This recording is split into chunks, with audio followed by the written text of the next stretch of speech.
Hey guys welcome back to channel. അപ്പം നമ്മൾ തല അജിത്തിൻ്റെ ഗുഡ് ബാഡ് അഗ്ലി മൂവി അങ്ങനെ നമ്മൾ കണ്ടിട്ടുണ്ടായിരുന്നു. ഫസ്റ്റ് ഡേ തന്നെ കണ്ടിട്ടുണ്ടായിരുന്നു.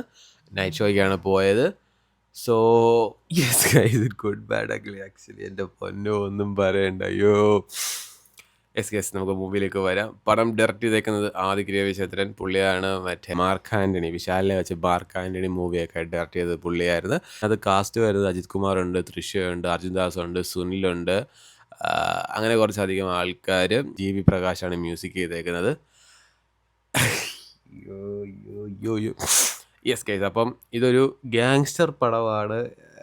പിന്നെ എന്നതിലുപരി, അതായത് നമ്മളിത് ട്രെയിലറൊക്കെ കണ്ടപ്പോൾ നമ്മൾ വിചാരിച്ചത് ഗ്യാങ്സ്റ്റർ പടമാണ്, അല്ലെങ്കിൽ അങ്ങനത്തെ കുറച്ച് കാര്യങ്ങളാണ്. ഓക്കെ, ഗ്യാങ്സ്റ്റർ പടമാണ്, ബട്ട് അതിലുപരി ഇതൊരു സ്പൂഫ് പടമാണ് ഗൈസ്. ഇതൊരു പക്ക പക്ക പക്ക സ്പൂഫ് പടം. അതായത് പുള്ളിയുടെ തന്നെ കുറേ പഴയ പടങ്ങളുടെ കുറേ അധികം റെഫറൻസും, പിന്നെ ഇതിനകത്ത് നമ്മുടെ തലപതി വിജയുടെ ഒരു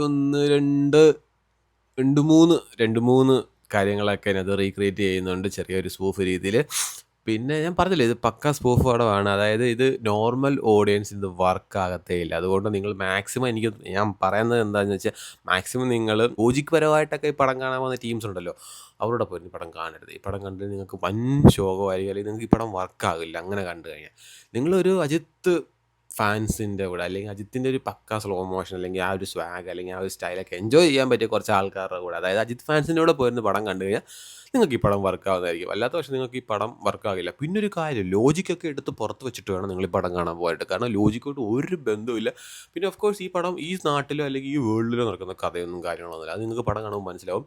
വേറെ ഔട്ട് ഓഫ് ദ സ്പേസ്, വേറെ ഏതോ യൂണിവേഴ്സിൽ നടക്കുന്ന കഥയൊക്കെയാണ് ഇതിനകത്ത്. അപ്പോൾ അതുകൊണ്ട് ഞാൻ പറയുവാണ്, നിങ്ങൾ മറ്റേ ലോജിക്കും കാര്യങ്ങളൊക്കെ പുറത്തെടുത്ത് വെച്ചിട്ട് അതവിടെ ഇരുന്നു, ഞാൻ തിരിച്ചു വരുമ്പോൾ വന്നോളാം എന്നുള്ള രീതിക്ക് അങ്ങനെ മാറ്റി വെച്ചിട്ട് വേണം ഈ പടം പോയി കാണാൻ. അല്ലാത്ത പക്ഷം ഈ പടം നിങ്ങൾക്ക് ഒരിക്കലും നിങ്ങൾക്കൊരു എൻജോയ്മെൻറ്റ്, അല്ലെങ്കിൽ നിങ്ങൾക്കൊരു സാറ്റിസ്ഫാക്ഷൻ തരില്ല. സാറ്റിസ്ഫാക്ഷൻ അല്ല, ഞാൻ ഒരു എൻജോയ്മെൻറ്റ് അല്ലെങ്കിൽ ഒരു ഫൺ മൂഡ് നിങ്ങൾക്ക് തരുന്നില്ല. പിന്നെ എന്താ പറയുക, എനിക്കറിയാത്തത് ഈ ആദിക് രവിചന്ദ്രൻ എങ്ങനെ അജിത്തിനെ ഈ സ്റ്റോറി പറഞ്ഞ് കൺവിൻസ് ആക്കി. പുള്ളിയും മേ ബി എനിക്ക് തോന്നുന്നു ഇനിയിപ്പോൾ ഒരു 1-2 കൊല്ലത്തേക്ക് ഇനിയിപ്പോൾ പടമൊന്നും ഇല്ലല്ലോ. എനിക്ക് തോന്നുന്നു പുള്ളി റേസും കാര്യങ്ങളൊക്കെ ആയിട്ട് നടക്കുന്നതുകൊണ്ട് ഇനിയിപ്പോൾ പുതിയ പടമൊന്നും ഇതുപോലെ റീസെൻ്റ്ലി സൈൻ ചെയ്തിട്ടില്ല. സോ ഐ തിങ്ക് പുള്ളിയും ചിലപ്പോൾ ഓക്കെ ആയി കാണും. എന്നാൽ പിന്നെ ഈ ഒരു പടം ഇങ്ങനെ ഒരു ഫാൻസിന് ട്രീറ്റ് കൊടുത്തോട്ടെ, അല്ലെങ്കിൽ ട്രീറ്റ് ആകട്ടെ എന്നുള്ള രീതിക്ക് മേ ബി ചിലപ്പോൾ ഓക്കെ പറഞ്ഞതായിരിക്കും. ബട്ട് എന്നാലും എങ്ങനെ കൺവിൻസ് ആക്കി, അതാണ് എനിക്കറിയാത്തത്. ആദ്യം തൊട്ട് അവസാനം വരെ ഓൾഡ് പാട്ട്, അതായത് മറ്റേ മാർക്ക് ആൻ്റണിക്ക് അത് കാണിച്ചിട്ടില്ലേ, പഴയ പാട്ടിൻ്റെ കുറച്ച് ഒരു ഒരു ഒരു ബാക്ക്ഗ്രൗണ്ട് മ്യൂസിക്കായിട്ട് വരിക, അങ്ങനെ സെയിം സാധനം തന്നെ ആദ്യം തൊട്ട് അവസാനം വരെ ഈ പടത്തിനകത്തും ഉണ്ട്. അതായത് പഴയ പാട്ടിൻ്റെ അയ്യൊരു കളിയാണ്. ഇപ്പം അതാണെന്ന് തോന്നുന്നു ട്രെൻഡിങ് എന്ന് തോന്നുന്നു. മറ്റേ വഞ്ചി മിഠായി ആ സാധനമൊക്കെ, ഇതിനകത്ത് അങ്ങനെ വേറെ കുറേ സാധനങ്ങളൊക്കെ ഉണ്ട്. യെസ് ഗൈസ്, അപ്പം ഞാൻ പറഞ്ഞ ഇത്രേ ഉള്ളൂ. നിങ്ങൾക്ക് എന്താ പറയുക, നിങ്ങൾ ലോജിക്കും കാര്യങ്ങളൊക്കെ മാറ്റി വെച്ചിട്ട് നിങ്ങളിപ്പോൾ ഈ പടം കാണണം.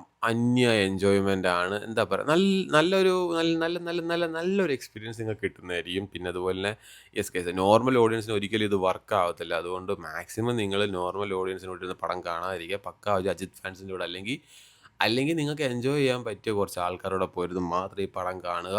അപ്പം അജിത് ഫാൻസിന്, അല്ലെങ്കിൽ അജിത്തിൻ്റെ പടം ഇഷ്ടമുള്ളവർക്ക്, അല്ലെങ്കിൽ അജിത്തിൻ്റെ കുറേ പഴയ പടങ്ങളെ കണ്ടിട്ടുള്ളവർക്ക് ഈ പടം അത് ഏതൊക്കെ സീൻ എന്തൊക്കെയാണെന്നുള്ള പെട്ടെന്ന് വർക്കാകും. പിന്നെ കുറച്ചുകൂടെ അവർക്ക്, അല്ലെങ്കിൽ അജിത്തിനെ ഇഷ്ടമുള്ളവർക്ക്, അല്ലെങ്കിൽ അജിത്തിൻ്റെ ആ ഒരു സ്വാഗും സ്റ്റൈലൊക്കെ ഇഷ്ടമുള്ളവർക്ക് ഈ പടം എൻജോയ് ചെയ്യാൻ പറ്റുന്നതായിരിക്കും.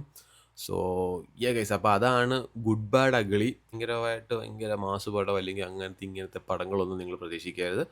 ഒരു ഒരു Ajith show off with spoof, അല്ലെങ്കിൽ ഒരു സ്പൂഫ് അജിത് ഷോ. പുള്ളി ശരിക്കും അങ്ങ് ആഘോഷിക്കുകയായിരുന്നു പടത്തിൻ്റെ ഷൂട്ടിംഗ് ആയാലും, പുള്ളിക്കാരൻ്റെ ആ ഒരു വരുന്ന സീൻസ് ആണെങ്കിലും ഒക്കെ പുള്ളി എൻജോയ് ചെയ്ത് ഷൂട്ട് ചെയ്യുന്നുണ്ട്. സോ അപ്പോൾ ഞാൻ പറഞ്ഞ ഇത്രയേ ഉള്ളൂ. നിങ്ങൾ എന്തായാലും പക്ക ഒരു അജിത് ഫാൻസിൻ്റെ കൂടെ പോയിരുന്നു മാക്സിമം പടം കാണുന്നതായിരിക്കും എന്തുകൊണ്ടും ബെറ്റർ. ഗുഡ് ബൈ അഗ്ലി എല്ലാവരും പോയി കാണുക, പടം എൻജോയ് ചെയ്യുക. അപ്പോൾ അതിലുള്ള ഗൈസ്, ടാറ്റാ, ബൈ ബൈ.